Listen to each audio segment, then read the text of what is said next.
សួស្តីបងប្អូនទាំងអស់គ្នាថ្ងៃនេះនាងខ្ញុំនឹងនាំបងប្អូនមកមើលទីតាំងផ្ទះល្បែងអាជីវកម្មកន្លែងសម្រាប់ដាក់ជួលភាគច្រើនបងប្អូនតែងតែឃើញនាងខ្ញុំ review សម្រាប់លក់តែថ្ងៃនេះពិសេសបន្តិចដោយសារយើងមានផ្ទះសម្រាប់ជួលតោះឥឡូវទៅមើលជាមួយនាងខ្ញុំទាំងអស់គ្នាសូមអញ្ជើញបងប្អូននៅបន្ទប់ទទួលភ្ញៀវផ្ទះនេះគឺមានទីធ្លាធំទូលាយមែនទែនហើយអ្វីដែលកាន់តែពិសេសគឺមាន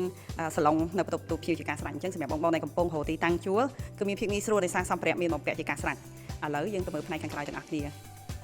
បងប្អូនមុននឹងទៅដល់ផ្នែកខាងក្រោយនាងខ្ញុំចង់បង្ហាញបន្ទប់ទឹកមួយដែលនៅជាន់ផ្ទៃនេះគឺមានបន្ទប់ទឹកមួយសម្រាប់បងប្អូនមានភ្ញៀវចាំមកលេងអីអាចប្រើប្រាស់បន្ទប់ទឹកនៅជាន់ក្រោមនេះបានកុំឲ្យខាតពេលវេលាយូរយើងទៅមើលផ្ទះបាយទាំងអស់គ្នានេះគឺជាផ្ទះបាយដែលមានបំពាក់ចាទូតាំងលើក្រោមជាការស្រេចហើយមានទាំងចង្ក្រានបាយក៏ដូចជាម៉ាស៊ីនបឺតផ្សែងអ្វីដែលកាន់តែងាយស្រួលមានទាំងតុញ៉ាំអាហារទៀតផងអញ្ចឹងបងអូបតាវ៉ាលីចូលស្នាក់នៅបានហើយសម្រាប់ជាន់ផ្ទាល់ដីនេះគឺយើងមានឃ្លាំងសម្រាប់ដាក់អវ៉ាន់មួយដែលបងងាយស្រួលក្នុងការដាក់សម្ភារៈប្រើប្រាស់ប្រចាំថ្ងៃបានតោះបងឥឡូវយើងទៅមើលជាន់ខាងលើទាំងអស់គ្នា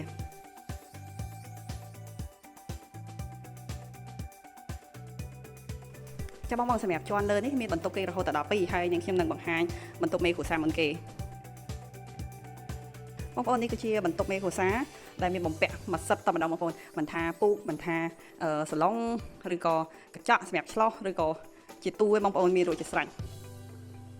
បងប្អូនហើយកាន់តែពិសេសបន្ទប់នេះគឺថាមានវេរ៉ាដានៅខាងមុខបន្ទប់គេអញ្ចឹងងាយស្រួលបងប្អូនដាក់តុកៅអីអង្គុយសូបយកខ្យល់អាកាសនៅខាងក្រៅបាន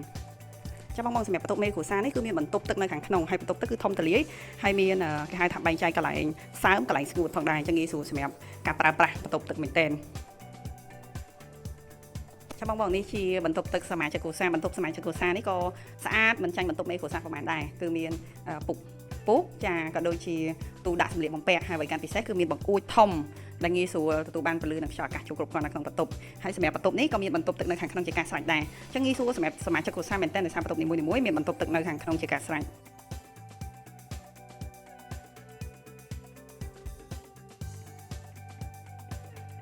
បងប្អូនចង់ដឹងថាជាន់ខាងលើមានអីទៀតទៅមើលជាមួយនឹងខ្ញុំបន្តទៀតចាំបងសម្រាប់ជាន់ខាងលើនេះ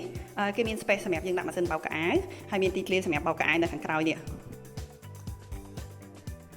អញ្ចឹងផ្ដល់ភាពងាយស្រួលខ្លាំងមែនទែនសម្រាប់បងស្ត្រីមេផ្ទះដោយសារយើងបោកកៅអៅហើយយើងមាន space សម្រាប់ហាលកៅអៅនៅខាងលើអញ្ចឹងវាផ្ដល់សោភ័ណភាពស្អាតនៅខាងមុខផ្ទះដល់យើងអត់ចាំបាច់ហាលកៅអៅនៅខាងមុខផ្ទះណាបងប្អូន